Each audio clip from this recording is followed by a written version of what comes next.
జయ శ్రీకృష్ణ. శుక్లాంబరధరం విష్ణుం శశివర్ణం చతుర్భుజం ప్రసన్నవదనం ధ్యాయేత్ సర్వవిఘ్నోపశాంతయే. కృష్ణాయ వాసుదేవాయ దేవకీ నందనాయ చ నందగోపకుమారాయ గోవిందాయ నమో నమః. మహాకవి శ్రీ బొమ్మెర పోతనామాత్య ప్రణీత శ్రీ మహాభాగవతం చదువుతున్నాం. నవమ స్కంధంలో ఉన్నాం.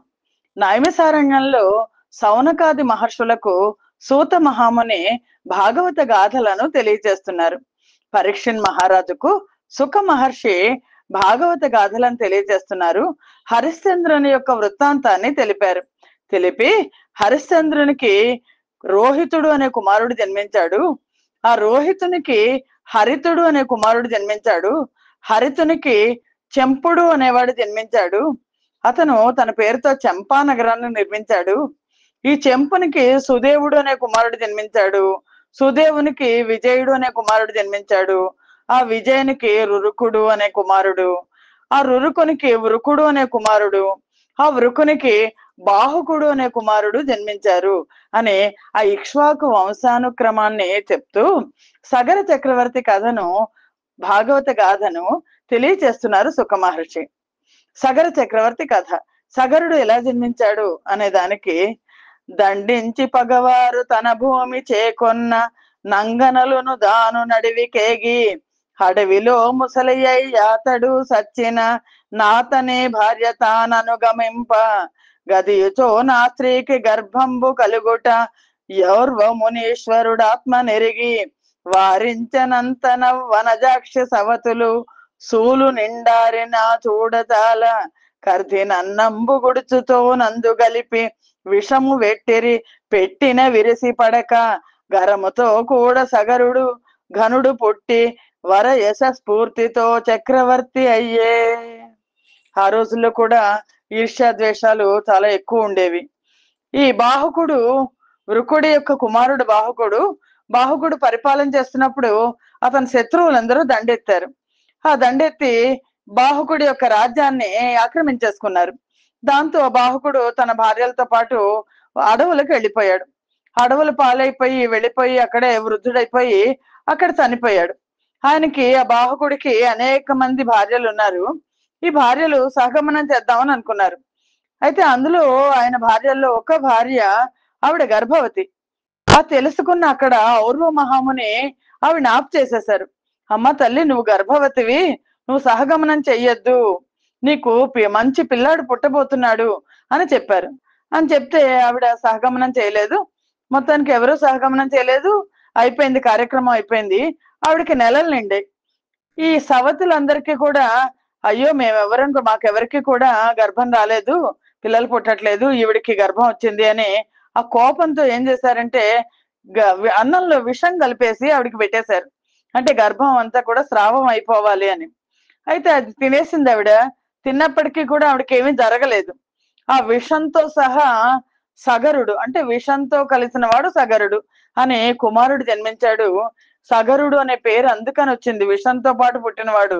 గొప్ప యశస్సును ఆర్జించిన చక్రవర్తి అయ్యాడు సగర చక్రవర్తి. సగర చక్రవర్తి చాలా ఘనుడు.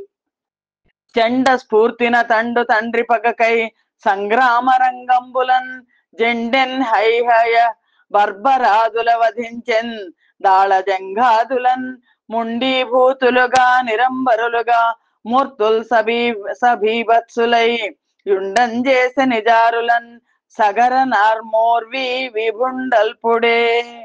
మళ్ళీ ఇంకోసారి చదువుతాను, అద్భుతమైన పద్యం. చెండ స్ఫూర్తిన తండు తండ్రి పగకై సంగ్రామ రంగంబులన్ చెండెన్ హైహయర్ బర్బరాదుల వధించెన్ దాళ జంఘాదులన్ ముండీభూతులుగా నిరంబరులుగా మూర్తుల్ సభీవత్సులై యుండం చేసే నిజారులన్ సగర నామోర్వి విభుండల్పుడే. ఆ సగరుడు ఎంత గొప్పవాడంటే, పెద్దవాడై పెరిగాడు. చాలా విక్రమంతో తండ్రిని అరణ్యాలకు పంపించేసిన ఆ శత్రువుల మీద పగ తీర్చుకోవడానికి రాజ్యం మీద యుద్ధం చేశాడు. ఆ తండ్రి పగ తీర్చుకోవడం కోసం యుద్ధం చేసి హైహయ వంశస్థులను, బర్బరుల మీద దండెత్తాడు. కథన రంగంలో, యుద్ధ రంగంలో వాళ్ళందరినీ సంహరించాడు. అలాగే తాళ జంఘాదులు అనే వాళ్ళని తలలు గొరిగించి బట్టలు ఉడదీయించి వికృత రూపులుగా చేసి వదిలిపెట్టేశాడు. అంటే భయపడిపోయారు వాళ్ళందరూ. ఆ సగరుడు సామాన్యమైన చక్రవర్తి కాదు. ఖగరాజరుచులు గల ఇలా పగరాజుల నడిచి ఏల బాహాశక్తిన్ నగరాజ ధీరు సూరున్ సగరున్ హత విమత నగరు జను విను తింపంగన్. సూర్యుడి కాంతి ప్రసరించే సప్తద్వీప విలసితమైన ఈ భూమండలంలోని శత్రురాజులందరినీ కూడా తన బాహు పరాక్రమంతో జయించాడు. పాలించిన మొత్తం భూమిని మొత్తాన్ని పరిపాలించిన మేరు నగధీరుడు ఆయన, శౌర్యశాలి.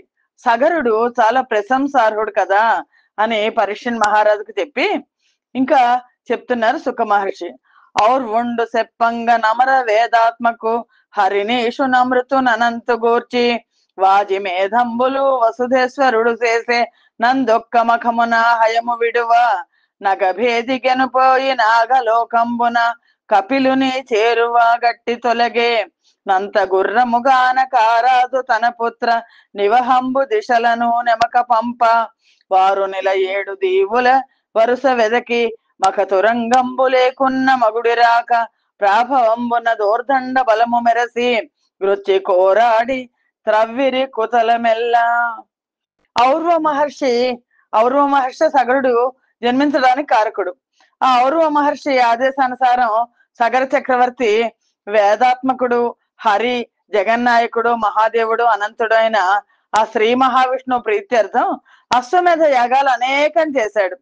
అలా చేసిన యాగాల్లో ఒక యాగంలో ఇంద్రుడికి అశ్వమేధాలు ఎక్కువ రాజులు చేస్తే భయం, ఎందుకంటే ఇంద్ర పదవి పోతుందని. అలా యాగాలు చేస్తుంటే ఒక యాగంలో ఇంద్రుడు ఏం చేశాడంటే ఆ యాగంలో వదిలిపెట్టిన గుర్రాన్ని ఏడాది పాటు గుర్రాన్ని వదిలేస్తారు. ఎవరైనా పట్టుకుంటే వాళ్ళని ఓడించి గుర్రాన్ని వెనక్కి తీసుకొస్తారు. ఈ గుర్రాన్ని ఇంద్రుడు దాన్ని మాయం చేసేసాడు. తీసుకెళ్లిపోయి నాగలోకంలో కపిల మహర్షి తపస్సు చేసుకుంటున్నారు. ఆ కపిల మహర్షి ఆశ్రమం దగ్గర అక్కడ సమీపంలో కట్టేసి తన దారి తాను వెళ్ళిపోయాడు. ఎంత కాలానికి గుర్రం రాలేదు. గుర్రం వస్తే కానీ అశ్వమేధ యాగం చేయడానికి వీల్లేదు. దాంతో ఎంతకాలానికి గుర్రం జాడ తెలియకపోవడంతో సగరుడు ఏం చేశాడంటే, సగరుడి భార్య పేరు సుమతి. ఆ సుమతి యందు జన్మించిన కుమారులందరినీ కూడా గుర్రాన్ని వెతికి తెచ్చే నిమిత్తం పంపించాడు. వాళ్ళు యజ్ఞాశ్వం కోసం మొత్తం భూమి మీద ఉన్న 7 ద్వీపాలని గాలించారు. ఎక్కడా కనిపించలేదు. అయితే వాళ్ళ ప్రయత్నాన్ని వదిలిపెట్టకుండా పాతాళలోకాన్ని, నాగలోకానికి కూడా చేరుకుందామని వాళ్ళ చేతుల సత్తువు కొద్దీ భూమిని మొత్తం అంతా తవ్వేసి గుంటలు గుంటలు చేశారు. అలా రాజపుత్రులు ఆ భూమిని తవ్వి పాతాళ లోకంలో ఈశాన్య దిశన కపిల మహర్షి ఆశ్రమానికి వెళ్ళారు. అక్కడ సమీపంలో ఉన్న గుర్రాన్ని చూశారు. ఇంద్రుడికి కావాల్సింది అదే, ఎందుకంటే కపిల మహర్షిని ఈ గుర్రాన్ని ఎందుకు నువ్వు దొంగతనం చేసావని అంటారు అని వీళ్ళందరూ కూడా అలా గుంటలు తవ్వేశారు. ఆ గుంటలు తవ్విన చోట నీళ్లు వస్తేనే అదే సాగరం అయింది. సగరుడు కుమారులు తవ్విన గుంటలు అవి. గుంటలు తవ్వేసి పాతాళ లోకానికి వెళ్ళిపోయి పాతాళ లోకంలో కపిల మహర్షి ఆశ్రమం దగ్గర ఉన్న గుర్రాన్ని చూసిరు. ఎరిగితి మద్దిరయ్య తడవేటికి గుర్రపు దొంగ వీడే ఈ జరభుని పట్టి చంపు డతి సాధు మునీంద్రుడు ఓలే నేత్రముల్ దెరవక బాకి నోరు మెదలింపక బయసుక పట్టెనంచు నయ్యరువది వేవురున్ నిజ కరాయుధముల్ జడిపించిడాయుచోన్. 60,000 మంది సగరుడి కొడుకులు. వీళ్ళందరూ వెంటనే ఏంటంటే ఆ కపిల మహర్షి ఆశ్రమం దగ్గర గుర్రాన్ని చూసేసరికి, ఇదిగో ఇతడే గుర్రాన్ని దొంగిలించాడు, ఇంకేంటి, పైగా ఏమీ ఎరగనట్లు పెద్ద సాధువు అయినట్లు మునీంద్రుడిలాగా కళ్ళు మూసుకొని కూర్చున్నాడు, నోరు మూసుకొని కూర్చున్నాడు, నియమవంతుడిలాగా బాస్ పెట్టేసుకుని కూర్చున్నాడు, నంగనాచిలాగా ఉన్నాడు, వీడు పెద్ద దొంగ, వీడిని చంపేసేయండి, ఆలస్యం చేయడం ఎందుకు అంటూ 60,000 మంది ఆయన చంపడానికి కత్తులు జుడిపించారు. ఆయన మీదకు వెళ్ళిపోయారు. కపిల మహర్షి సామాన్యుడా?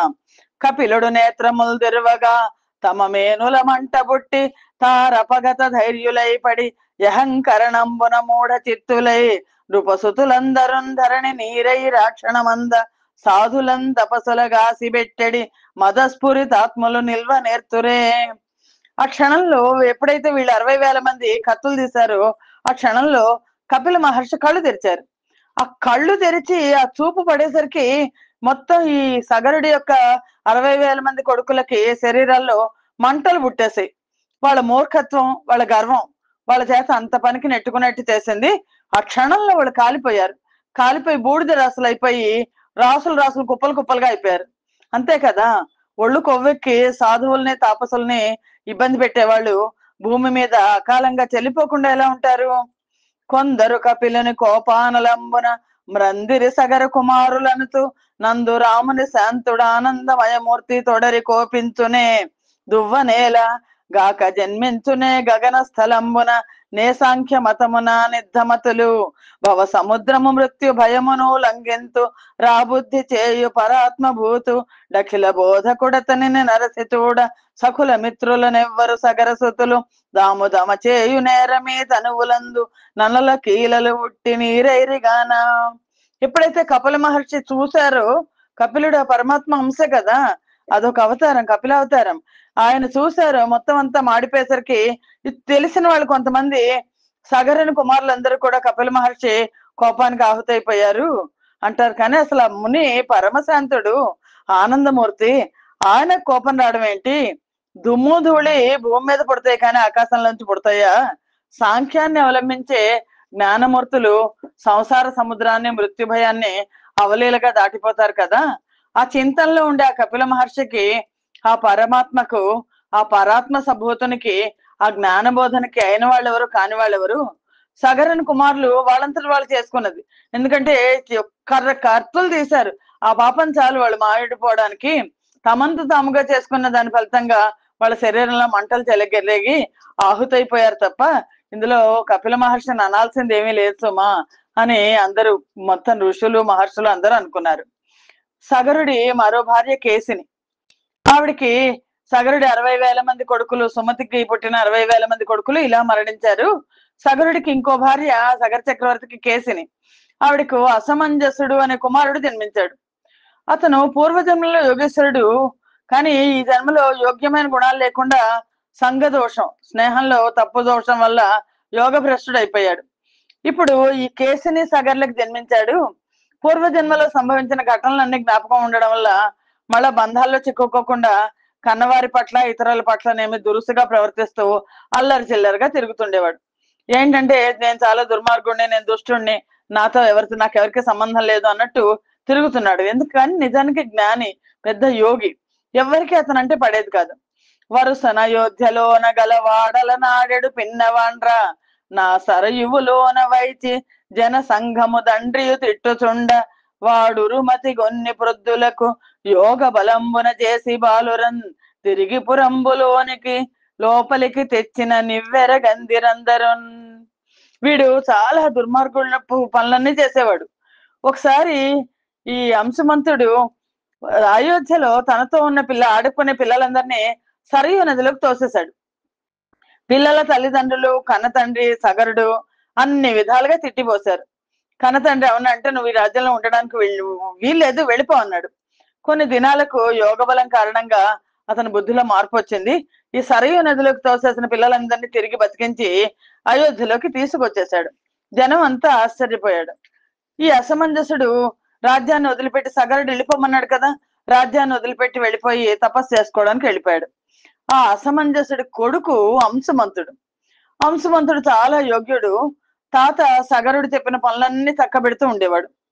ఒకసారి సగరుడు మనవణ్ణి పిలిచి అంశుమంతుడిని, ఇదిగో నేను ఇలా యజ్ఞం చేస్తుంటే యాగాశ్వం పోయింది, ఆ యాగాశ్వాన్ని వెతికి తీసుకొస్తే నేను ఆ యజ్ఞాన్ని పూర్తి చేస్తాను, అది తీసుకురా అన్నాడు. అంటే అప్పుడు ఈ అంశుమంతుడు కూడా తన బాబాయిలు వెళ్ళిన మార్గంలో వెళ్ళాడు, తండ్రులు వెళ్ళిన మార్గంలో వెళ్ళాడు. వెళ్ళి వాళ్ళు తవ్విన మహాగర్తంలో అదొక కూపం, దాంట్లో ప్రవేశించి బూడిద రాసుల సమీపంలో గుర్రాన్ని చూశాడు. చూసి ఆ సమీపంలో కపిల నామంతో ఉన్న శ్రీ మహావిష్ణువుకి దండ ప్రణామాలు ఆచరించాడు. ఆయన్ని స్తుతించాడు. మతి సిక్కబట్టి సమాధి గౌరవమున వ్రాలియు తనకు నవ్వల వెలుంగు నినుగానడొకనాడు నిన్నెరుంగునే బ్రహ్మయజని మనంబున నవయవముల బుద్ధి జన్మించిన భూరి జంతువులందు హీనులమైన మాకెరుగవశమే తమలోన నీవుండదా మెరుంగరు నిన్ను గుణములు చూతురు గుణములైన గానరొకవేళ చీకటి గంధురాత్మ లందు తెలియరు వెలుపల నమరు పొందు లరేదురు దేహదారు లత్యందు లగుతూ గడిది నీ మాయనెన్నడు గడవలేక. అంశుమంతుడు కపిల మహర్షిని ప్రార్థించాడు. ఓ మహానుభావ, చిత్తాన్ని ఎటూ పోనీయక స్థిరంగా నిలిపి సమాధి స్థితిని పొంది తనకు మించిన వెలుగుతో ప్రకాశిస్తున్న నిన్ను ఎన్నడూ తెలుసుకున్నది లేదు బ్రహ్మ. బ్రహ్మగారికి కూడా నువ్వు అంతుపట్టలేదు. అయినప్పుడు శ్రీ మహావిష్ణువు మహాభీష్టం ప్రకారం ఆయన అవయవాల నుండి బుద్ధి నుండి జన్మించిన జంతుకోటలో హీనులం మేము. మాకు నిన్ను తెలియడం మా వల్ల అవుతుందా? అందరిలోనూ నువ్వున్నావు, అయినా ఎవరు నిన్ను ఎరుగరు కదా. బాహ్యములైన ప్రకృతి గుణాలను బట్టి పోల్చుకుంటారు, కానీ ఆ గుణాలు కల్పించిన మాయకు చిక్కి బాహ్యాన్నే చూస్తారు, కానీ లోపల అంతర్యామిగా ఉన్న నిన్ను తెలుసుకోలేరు అని వినుతి చేయుచు హయంబు విడువమని చెప్పక తన తండ్రులు నీరగుటం దడవక మ్రొక్కి నిలుచున్న అంశుమంతునికి కరుణ ఆవిపులుండగు కపిలిండిట్లనియే. ఇలా స్తుతించాడు కపిల మహర్షిని. అలా స్తుతిస్తూ గుర్రాన్ని విడవమని కాని తన తండ్రులు భస్మం అయిపోయిన విషయాన్ని గాని ప్రస్తావించక నమస్కరించి నిల్చున్న అంశుమంతుని చూసి దయా సముద్రుడైన కపిల మహాముని అన్నారు, గుర్రము గొనిపో బుద్ధుల కుర్రడ, మీ తాత యొద్ద కొన్ని తండ్రుల్ వెర్రులు నీరైరదే, ఈ మిర్రున గంగా జలంబు మెలగ శుభమగన్. అబ్బాయి గుర్రాన్ని తీసుకెళ్ళిపో, మీ తాతగారికి అప్పగించు. నీ తండ్రులందరూ కూడా అవివేకులైపోయారు చూడు, బూడిదైపోయారు. ఈ బూడిద కుప్పల మీద గంగాజలం ప్రవహిస్తే అంత శుభం జరుగుతుంది సుమా అని చెప్పాడు. అలా కపిల మహర్షి చెప్పేసరికి అంశుమంతుడు ఆయనకు నమస్కరించి, సగరుడి మనవడు అంశుమంతుడు గుర్రాన్ని తీసుకొచ్చి తాతగారికి అప్పగించాడు. సగరుడు దాంతో అశ్వమేధ యజ్ఞాన్ని పూర్తి చేశాడు. రాజ్యాన్ని అంశుమంతుడికి అప్పగించేసి అన్ని భవబంధాల నుండి విముక్తుడైపోయి ఔర్వ మహర్షి ఉపదేశించిన మార్గాన్ని నడుచుకొని ఉత్తమ గతులకు వెళ్ళిపోయాడు. జనకులు మ్రగ్గిన చోటికి ననిమిషరది తెత్తు ననుతూ నటవి స్థలికిన్, జని తపము సేయజాలక మనమున వగలొలయనంశుమంతుడు ధీరెన్.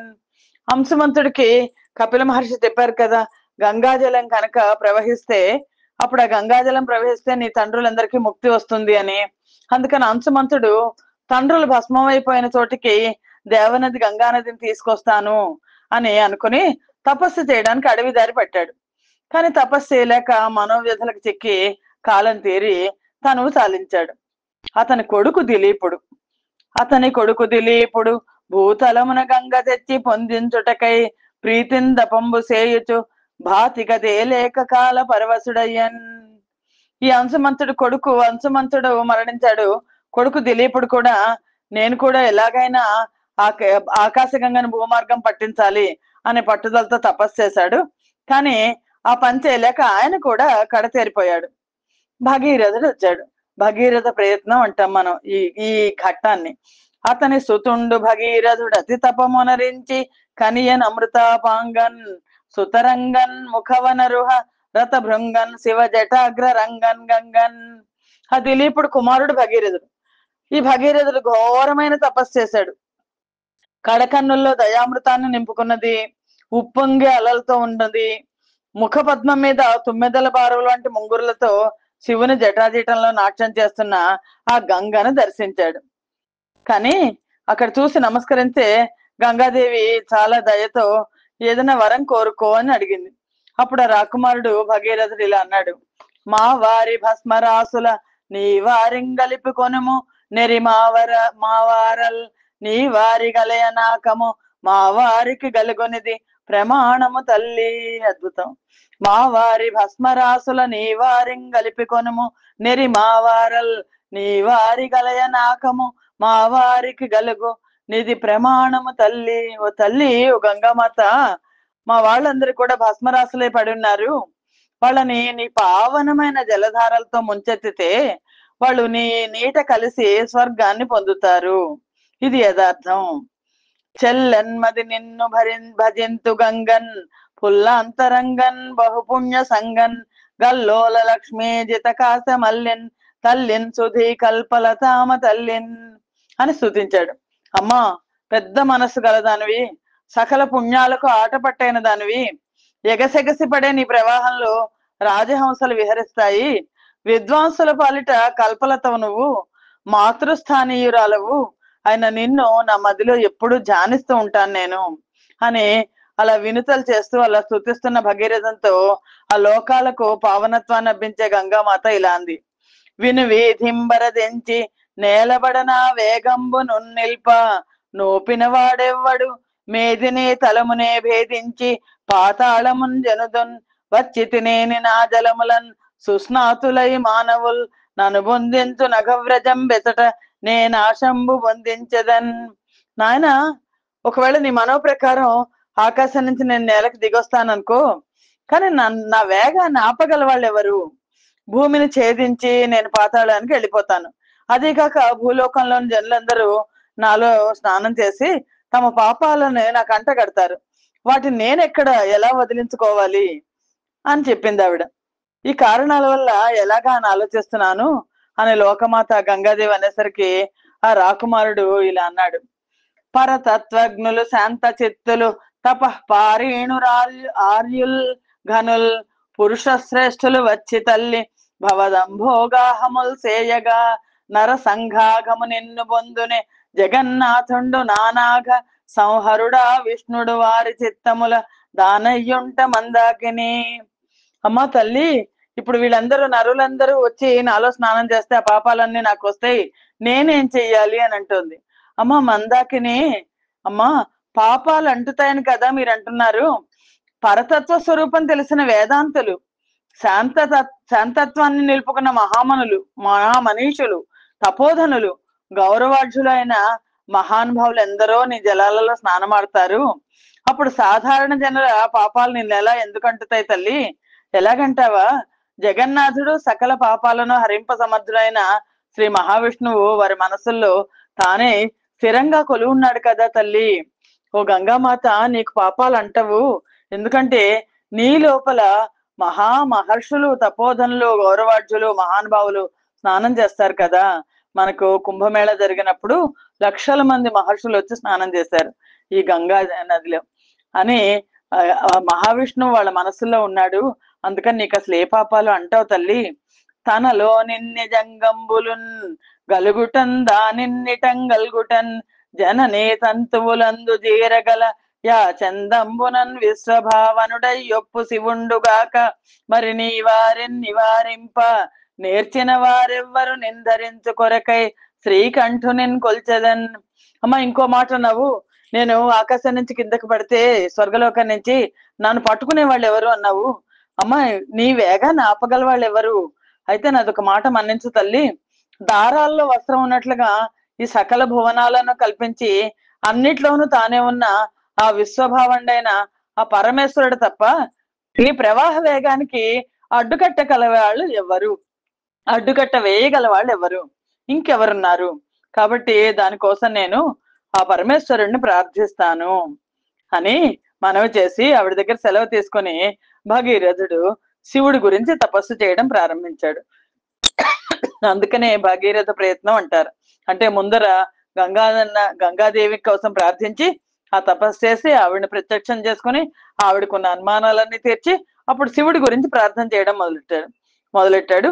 భక్తవత్సలుండు పాలాక్షుడ భగీరథుని మెచ్చి నిజ శిరంబునందు సౌరి పాదపూత సలిలయ్యై దివి నుండి ధరకు వచ్చు గంగ దాల్చినప్పుడు ఆ భక్తవత్సలైన పరమేశ్వరుడు భగీరథుని పూనికను ప్రశంసించి అతని అభీష్టం మేరకు విష్ణు పాదోద్భవైన ఆ పవిత్ర గంగానదిని దివి నుండి భూమికి దిగి వచ్చే వేళ తన శిరస్సునందలి జటాజూటంపై ధరించాడు. ఆ గంగా ప్రవాహ వర్ణనని పోతనామచ్చులు ఒక అద్భుతమైన వచనంలో వర్ణించారు. అది చూద్దాం. గంగా ప్రవాహ వర్ణన ఇట్ల మహానది పురారాతి జటాజూట రంధ్రంబు వలన దిగంబడి నిరర్గళ ప్రవాహంబై నేలకు జల్లించి నిరసి నిండి పెళ్ళు వెల్లిగొని పెచ్చు పెరిగి విచ్చలవిడింగ్రేపు వెంబడి నురక క్రేళ్ళురక మరక ప్రాయంపు గామధేనువు చందంబున ముందరికి నిగుడుచు ముద్దు జందురు తోడి నెయ్యంబున గ్రయ్య నడరి చొప్పు దప్పక సాగి చనుదెంచు సుధార్ణవంబు కైవడి పెంపు కలిగి మహేశ్వరు వదన గహ్వరంబు వలన నోంకారంబు పిరుంద వెలువడు శబ్ద బ్రహ్మంబు భంగి నదభ్ర విభ్రమంబై ఎమ్మహీపాల తిలకంబు తెరువు వెంట నంటివచ్చు వెలి ఏనుగు తొండంబులననుకరించి పరచు వరద మొగంబుల పిరుందనందంతక కందుకొని పొడచూపి తొలంగు బాల శారదాకుచ కుంభంబులకు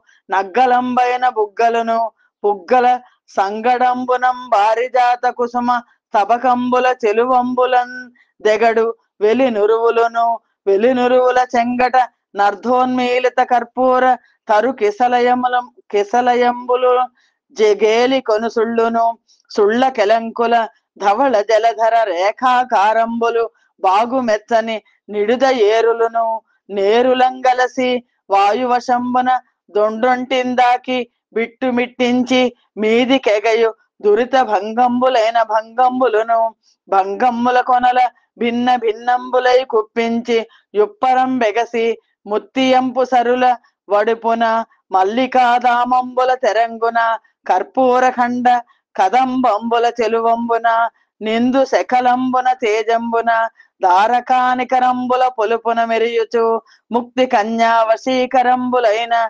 శీకరంబులు నుంగలిగి మధ్యమలోక శ్రీకరంబు తెరంగున విష్ణు పదంబు ముట్టి విష్ణు పదంబు భాతి నుల్లసిత హంస రుచిర పక్షంబు రీతి నతి శోభిత కువలయంబు చెన్నున బహుజీవనంబై జీవనంబులాగున సుమనో వికాస ప్రధాన పర్వంబు పొలుపున నేక చక్ర బక భీమ మహాభంగ సుభద్రార్జున చరిత్రాభిరామంబై రామచిత్తంబు వెలపునన్ ధనవారిలో జొచ్చిన దోషాచరుల కభయ ప్రధాన చణవర్తనంబు భాతి సముపాసిత మృత్యుంజయ రూపంబు పోలిక విభూతి సుకుమారంబై కుమార చరిత్రంబుఠేవను క్రౌంచ ప్రముఖ విజయ రథంబు భాతి హరిహయా మందర విచారంబు గ్రద్దన మహారామ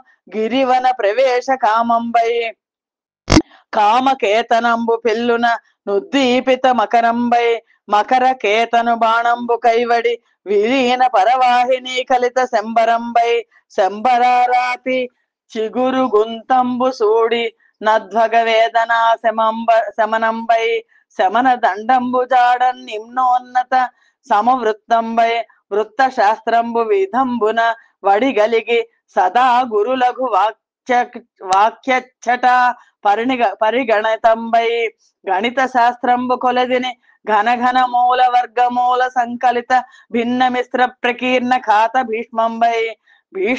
భీష్మ పర్వంబు పెంపున ననేక భగవద్గీతంబై గీతా శాస్త్రంబు నిలుకడను మహాసుశిరతను ఘన నానా శబ్ద శాస్త్రంబు మర్యాద నచ్చుబడి హల్లు గలిగి మహాభాష్య రూపావతార వృద్ధి గుణ సమర్థంబై అర్థశాస్త్రంబు మహిమను బహు ప్రయోజన ప్రమాణ దృష్టాంతంబు తెరంగున సర్వసామాన్య గుణ విశేషంబై శేష వ్యాపారంబు కరణిని సుస్థిరోద్ధరణ తత్పరంబై పరబ్రహ్మంబు గరిమ నతిక్రాంతానేక నిగమంబు నడవడిని బ్రహ్మవర్ణ పదక్రమ సంగ్రహంబై గ్రహ శాస్త్రంబు పరిపాటిని కర్కటమీన మిథున మకర రాశి సుందరంబై సుందరి ముఖంబు పోడిమిని నిర్మల చంద్రకాంతంబై కాంతాధనంబు రుచిని శోణఛాయా విలాసంబై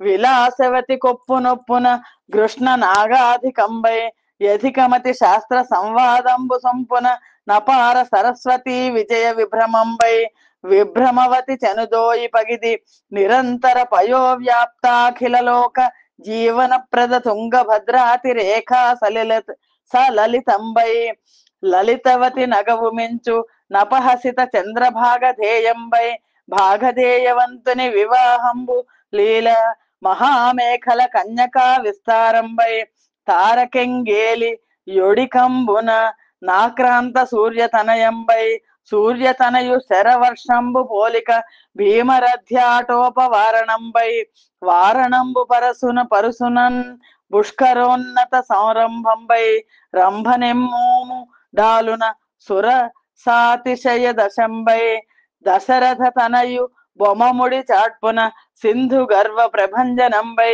ప్రభంజన తనయుగద పెట్టు మాట్కిని సమీపగత దుశ్శాసన దుర్మద నివారకంబై వార కన్యక ముంజేతి గతిని ముహుర్ముహుర్రుచ్చలిత కంకణాలంకృతంబై కృతయుగంబు నోజనంపకంబై పంకజాసన ముఖంబు నొరపున భ్రభూత ముఖవర్ణంబై వర్ణ గుణితంబు తెరకువను బహుదీర్ఘ బిందు విసర్గంబై సర్గబంధ కావ్యంబు విన్ననుపున గంభీర భావ మధురంబై మధురాపురంబు సొబగున మహానంద నందనంబై నందవనంబు పొందున విహరమాణ కౌశకంబై కౌశిక హయంబు రీతి సుదశ ధ్రువంబై ధ్రువుతలంపు క్రియా పరిశీలత విశ్వంభరంబై విశ్వంభర శంఖంబు రూపున దక్షిణావర్తోత్తరంబై యుత్తరా వివాహంబు చందంబున భ్రముపిదనరంబై నరసింహ నఖరంబుల భాతి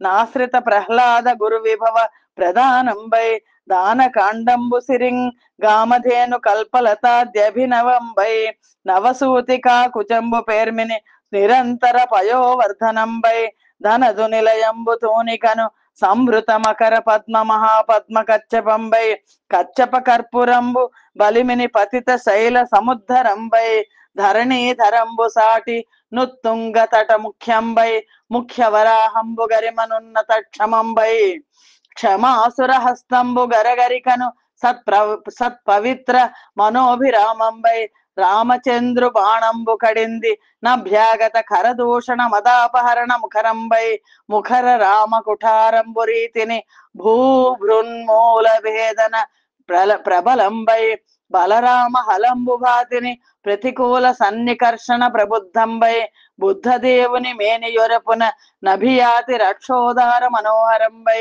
హరతాండవంబు మేరనుల్లసి తానిమిషంబై యనిమిషావతారంబు కీర్తిని శృతి మంగళప్రదంబై ప్రదాత ఈగి సూటినర్ధ పరంపరా వామనంబై వామన చరణ రేఖను బలివంశ వ్యపనయంబై నయశాస్త్రంబు మార్గంబున సామభేద మాయోపాయ చతురంబై చతురాన నాండంబు భావంబున నపరిమిత భువన జంతుజాల సేవ్యమానంబై మానిని ఎనలోతు సూపక గరితయన సడి సప్పుడు సేయక ముగుదయన బయలు పడక ప్రమదయన గ్రయ్యబారుచు పతివ్రతయన నిట్టట్ట సనక తల్లియన నెవ్వియైన లోగునుచు దైవంబన భక్త మనోరథంబులిచ్చుచు నంతకంతకు విస్తరించి గురి గడిచి యవాంగ్మానస గోచరంబై ప్రవహించి.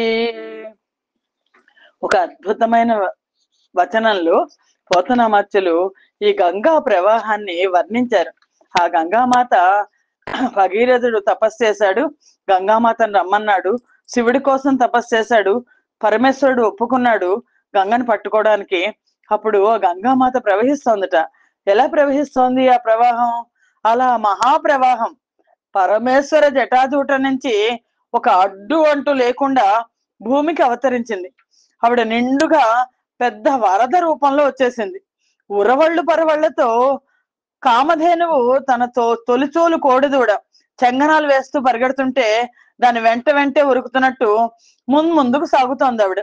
ముద్దులు మూటగడుతూ పున్నమి నాటి చంద్రుడు ఉదయిస్తున్న వేళ అతని మీద మమకారంతో సంతోషంతో పాల సముద్రం ఉప్పొంగితే అది ఎలా ఉంటుందో గంగా ప్రవాహం అలా ఉందట. ఆ పాల సముద్రం ఒడ్డున తీర్చిన రేఖలాగా, తెట్టకట్టిన నురుగులాగా, అలాగే మహేశ్వరుని నోట వెలువడ్డ ఓంకారం లాగా ఉందట గంగానది ప్రవాహం. ప్రణవనాద శబ్ద బ్రహ్మపు తరంగం లాగా ఉందిట. ఆ భగీరథ మహారాజు ప్రయాణిస్తున్న మార్గాన్ని వెన్నంటి ఆయన నడుస్తుంటే ఆయన వెనకాల వెళ్తోంది అమ్మవారు. ఐరావతపు తొండాలను అనుకరిస్తున్న వరద ప్రవాహం ఐరావతం తొండంలాగా ఉందట. ఆ ప్రవాహ ముఖాలతో అక్కడక్కడే అప్పుడప్పుడే ఈడేరిన సరస్వతీదేవి తనుకట్టు ప్రమాణంలో పుట్టిన నీటి బుడగలు, ఆ బుగ్గల నాటి పారిజాత పుష్పాల గుత్తుల సొబకను ధిక్కరిస్తున్న తెల్లటి నురుగు. పారిజాత పుష్పాలు కింద పడితే చక్కగా ఒత్తుగా తెల్లగా ఉంటాయి, అలాంటి నురుగు ఉంది. ఆ నురుగులనంటే కర్పూర వృక్ష శాఖల నుండి అప్పుడప్పుడే పొటమరిస్తున్న లేచి ఒళ్ళ అందాలను అధికరిస్తున్న నీటి సుడులు. ఆ వెనక తెలిమబ్బుల రేఖలను తోసిరాజంటున్నాయి పెను ప్రవాహపు చాళ్లు. అలాగే గాలి తాకిడికి అవి ఒకదాని ఒకటి వరుసుకోవడం కారణంగా పాపాలను మటుమాయం చేసే సామర్థ్యంతో మింటికి ఎగుస్తున్నాయి అలలు. వచ్చేసి పైకి ఆకాశం దాకా వెళ్ళిపోతున్నాయి. ఒకదాంతో ఒక ఢీకొన్న కారణంగా చిన్న భిన్నమై ముత్యాల దండల, కర్పూర శకలాల, చంద్రకాంత శిలాఖండాల, నక్షత్ర సమూహాల ప్రకాశాన్ని తలపింప చేస్తూ ఆ ముక్తి కాంతను వశీకరించుకోవడానికి చిలకరిస్తున్న పన్నీటి జల్లుల్లాగా ఆ జల్లులా అనిపిస్తూ ఆకాశానికి ఎగిసిన నీటి తుంపర్లు మానవ లోకం మీద పడుతున్నాయి. ఈ మానవ లోకానికి శుభాన్ని ఇవ్వగోరి శ్రీ మహావిష్ణువు లక్ష్మీదేవి సేవకు పాత్రమైన తన పాదంతో ఆకాశాన్ని ఆక్రమించినట్లు అంత ఎత్తుకు ఎగిసిపడుతూ విష్ణుపాద కమలాలు పరమహంసలైన మనుషులకు ఎలా నెలవో అలా విష్ణు పాదోద్భవి అయిన గంగ హంసల సమూహాలకు నెలవై శుక్లపక్షపు వెన్నెల వెలుగులో నల్ల కలువులు వికసించిన రీతిగా ఉందిట. బహు ప్రాణికోటితో విలసిల్లుతున్న భూమండలం లాగా బహు జల ప్రాణులకు జీవనాధారమై విస్తృత పరిమాణంలో జలాన్ని కలిగి ఉండి సుమనో వికాస ప్రఫుల్లమగుతూ ఆ జలమే జీవనం. శ్రీ మహాభారతంలోని ఆది సభా పర్వాలు ఏకచక్రపురంలో సంభవించిన భీమ బకాసుర యుద్ధం ఎలా ఉంటుందో అలా ఉందిట గంగా ప్రవాహం. సుభద్రార్జున పరిణయ ఘట్టాలతో ఎంత శోభాయమానంగా ఉందో అలా బక కచ్చాన్ని తత్పరిసర పర్వత ప్రాంతాలను చుట్టి అర్జున నదిని విలీనం చేసుకుంది. అభిరామమై రామచంద్రుని అభిష్టాన్ని అనుసరించి ఆయన పక్షంలో చేరిన దుష్ట నిశాచరులకు ఆయన తన పాద పద్మాల దగ్గర అభయం ఇచ్చినట్లు తనలో విలీనం కాదల్సిన ప్రవాహాలకు అభయాన్ని ఇస్తోంది ఆవిడ గంగామాత. అభయ ప్రదానం చేస్తున్న పాయలు కలదే అభయ ప్రదానమే తన లక్ష్యమైన మృత్యుంజయుని లాగా, మృత్యుంజయుని మహారూపంలాగా గొప్ప రూపాన్ని విస్తృతిని పొందినదై మృదుత్వ సౌకుమార్యాలతో కుమారస్వామి క్రౌంచ పర్వతాన్ని, తారకాసుర ప్రభుత్వలను తన మొక్కవని పరాక్రమంతో సాధించినట్లు క్రౌంచ పర్వత శ్రేణి నుంచి ఉద్భవించిన సుక్తిమతి నదిని కలిపేసుకుంది తనలో. సూర్యుని రథాశ్వాల వేగాన్ని మించిన అర్జునుని రథంలా వేగంగా సాగిపోతూ మందర వక్రమైన ఆలోచనల ఫలితంగా శ్రీరామచంద్రుడు వనవాసం చేసినట్లు మందర పర్వతాలను, వనాలను పోలిన పర్వతాలతో ఆ వనాలలో ప్రవేశించింది. గమనాన్ని మార్చుకుని మహారణ్యాల్లో ప్రవేశిస్తూ కామకేతనుని ధ్వజం మీద ప్రకాశిస్తున్న మకరంలాగా భయంకరమైన మొసళ్లతో నిండి ఉన్న మన్మధుని యొక్క బాణం శంబరాసుని ఆక్రమించినట్లు జలపూర్ణమైంది. ఆ శంబరారాతి మన్మధుడు బాణం చిగురుటాకు గురి తప్పని విధంగా రుజు మార్గాల్లో ప్రవహిస్తోంది. తన తీరం వెంట ప్రయాణిస్తున్న బాటసార్లు మార్గాయాసాన్ని తన శీతలత్వంతో సేద తీరుస్తోంది. యముడి దండం నిష్పక్షపాతంగా వ్యవహరించినట్టు మిట్ట పల్లాలన్నింటినీ కూడా ఏకం చేసేస్తోంది గంగామాత. ఛందశాస్త్రం గురువులు లఘువులతో కూడి వళులతో ఎత్తులు పద్య నిర్మాణానికి నడకకు గమనం కలిగించినట్లుగా తన ప్రవాహ మార్గంలోని పెద్ద చిన్న ప్రవాహాలన్నీ కలుపుకొని వడిని పుంజుకొని గణిత శాస్త్రం ఘనం, ఘనమూలం, వర్గమూలం, భిన్నాలు, మిశ్రమూలం, ప్రకీర్ణం, ఘాతాలను బోధించే విధంగా పాయలుగా చీలుతోంది. అలా చీల్తూ విస్తృతిని పొందుతోంది. విడివడ్డ పాయలు మళ్ళా కలుస్తున్నాయి, సుళ్ళు తిరుగుతున్నాయి, అగాధాలను ఏర్పరుస్తూ భయానకమై ఉంది, భీష్మమై ఉంది. శ్రీ మహాభారత భీష్మ పర్వంలోని భగవద్గీత లాగా ఉందిట. మునిశ్రేష్ఠుల ప్రశంసలను అందుకుంటోంది. గీత శాస్త్రం సంగీతం విధి విధానాన విలంబితాది స్వరబద్ధ నానావిధ శబ్ద సందోహంతో వేణువు రంధ్రాల నుంచి వెలువడే మధుర మందుల గానానందంలాగా ఉంది. ఇంపైన ధ్వనితో వ్యాకరణ శాస్త్ర మర్యాదను అనుసరించి అచ్చులు హల్లులు ఉన్న క్రమంలో ప్రవాహ వేగం కలదయే మహాభాష్య రూపావతార వృద్ధి గుణసంధుల్ని వివరించినట్లు అంతకంతకు పెరుగుతున్న సుడులతో అర్థశాస్త్ర ప్రభావం చేత బహు ప్రయోజనాలను ఆశించి ప్రమాణపూర్వకంగా రుజువుపరిచిన విధంగా ప్రవాహం బహు యోజనాలను అధిగమిస్తోంది. ఆదిశేషుడు భూమండలానికి స్థిరత్వం కల్పించినట్లుగా నిర్దేశిత గమ్యాన్ని చేరుకోవడంలో, గమనింపదగిన జాగ్రత్తలు తీసుకోవడంలో ఎలాంటి ఏమరిపాటు లేకుండా పరబ్రహ్మ మహత్తత్వాన్ని గుర్తుగా భాషించే అనంతమైన వేద జ్ఞాన మార్గంలాగా ఉందిట. ఆ ప్రవాహ మార్గంలో ఉన్న అనేక జనావాసాలను అధిగమిస్తోంది. వేదం పవిత్రమైన అక్షరాలతో, ధ్వనులతో, పదక్రమంలో సంయోజింపబడిన పఠింపబడిన విధాన వేదంలాగా ఉందిట. వేదంలా ఘోషించే గోదావరి అంటారు కదా, అలాగా గంగామాత ప్రవహిస్తుంటే వేదం చదువుతున్నారో ఎవరైనా అన్నట్లుందిట. సంధ్యాకాల సమయాన వేదవిహిత మంత్రాలను వల్లవేస్తున్న సద్బ్రాహ్మణులను దాటుకుంటూ వెళ్తోందిట. గ్రహగతుల నియమానుసారం కర్కాటక, మీన, మిథున, మకర రాసుల సుందర కూటములు ఏర్పడినట్లు ఎండ్రకాయలు కర్కాటకాలు, చేపలంటే మీనాలు, అందులో వివిధ జాతులు మొసళ్ళు మకరాలు, ఈ సమూహాలన్నీ కూడా గంగానదితో పాటు ప్రవహించేస్తున్నాయి. సొగసరి ముఖ చంద్రబింబంలాగా నిర్మలమైన చంద్రకాంత శిలావర్ణపు మిలమిలలతో అందమైన అధరాల రక్తిమ నిండిన కాంతులను తలపించే శోణా నది జలాలను తనలో విలీనం చేసుకుంది. విలాసంగా సాగుతూ నల్లని త్రాచును తలపించే విలాసవతి జడలాగా ఉందిట. ఆ జడను పోలిన నల్లని సొర చేపలతో నిండింది.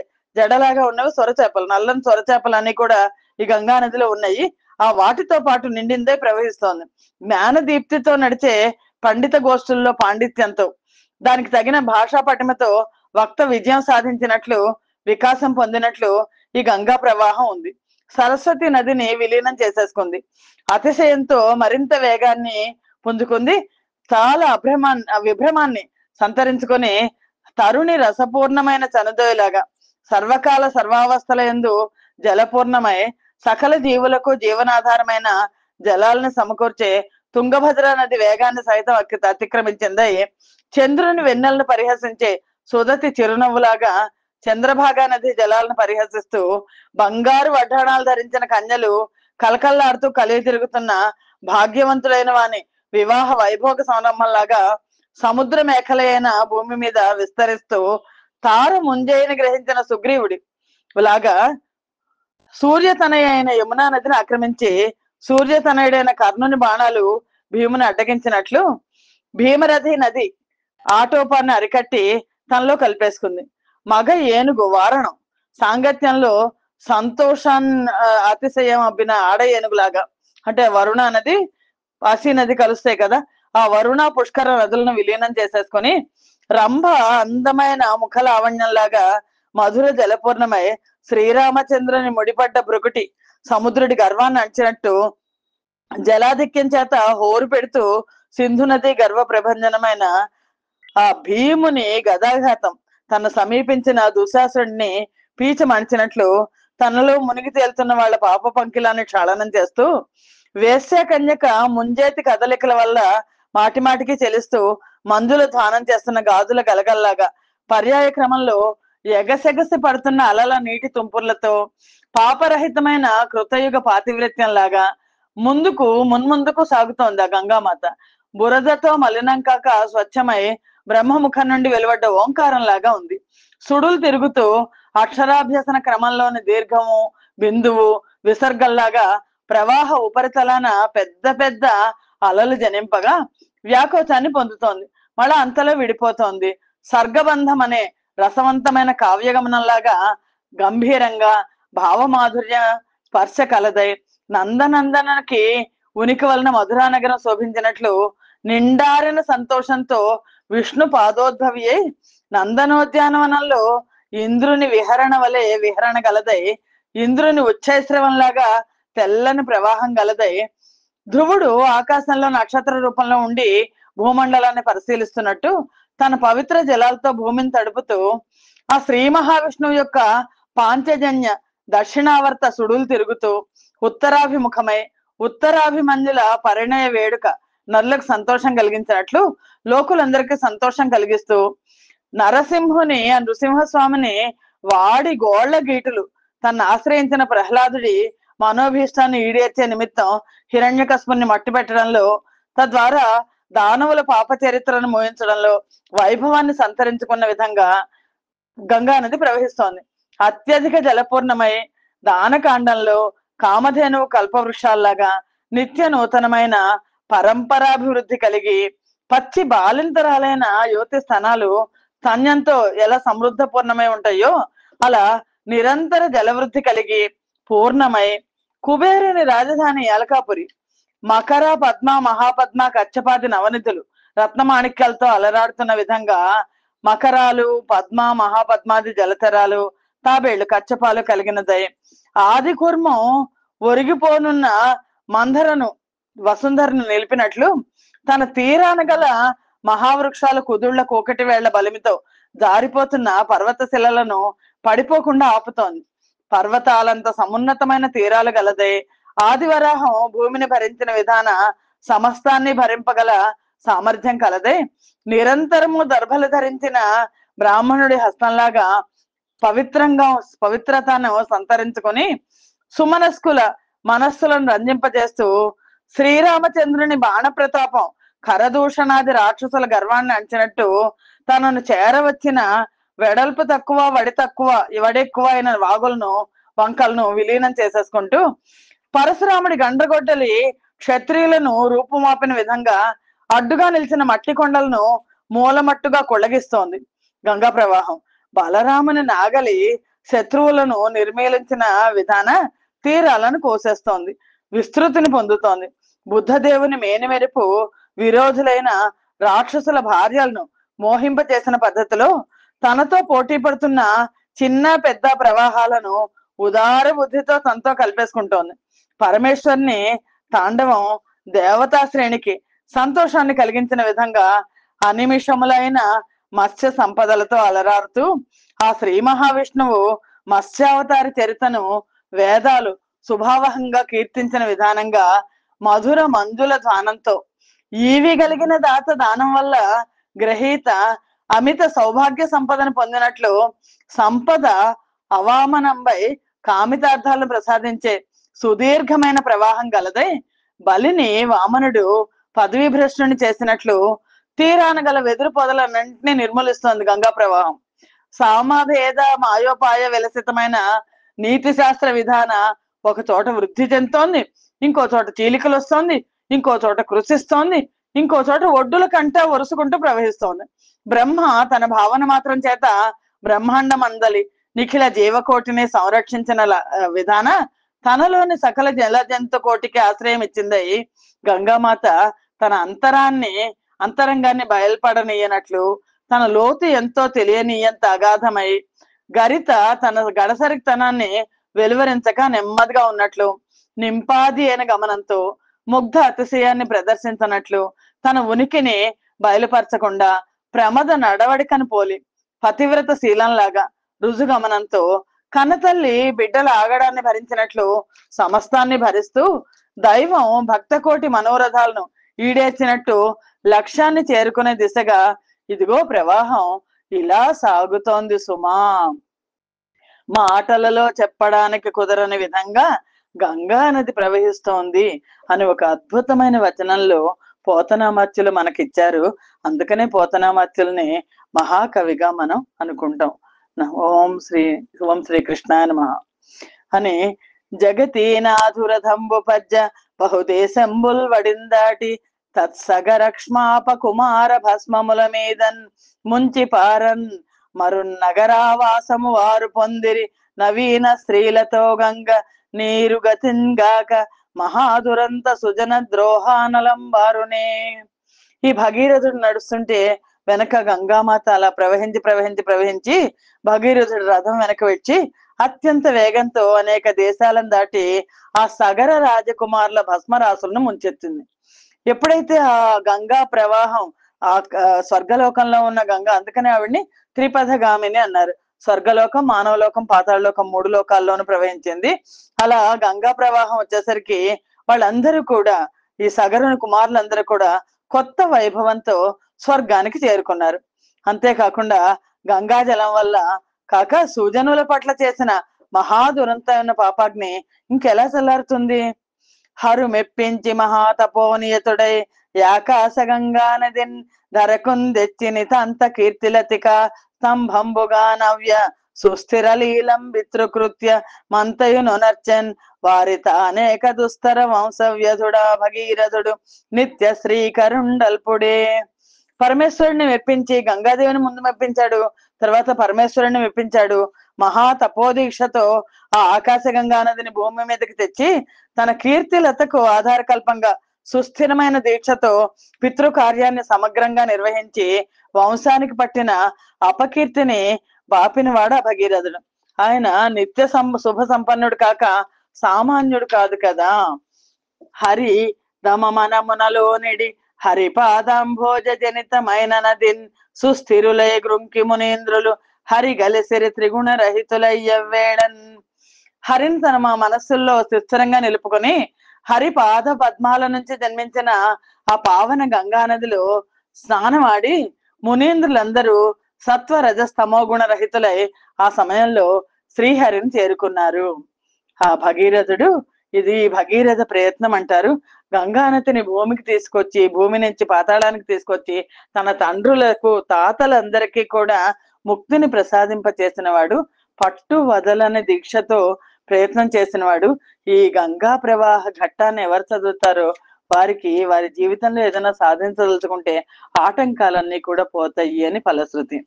అని ఈ భగీరథుడికి ఇంకా సుఖ మహర్షి పరీక్షన్ మహారాజుకి ఆ ఇక్ష్వాకు వంశాన్ని గురించి చెప్తున్నారు. ఆ భగీరథుడికి శృతుడు అనే కుమారుడు జన్మించాడు. శృతుడికి నాభవరుడు జన్మించాడు. అతనికి సింధుద్వీపుడు కలిగాడు. ఆయనకి ఆయుతాయువు అనే కుమారుడు జన్మించాడు. అతనికి ఋతుపర్ణుడు అనే కుమారుడు జన్మించారు.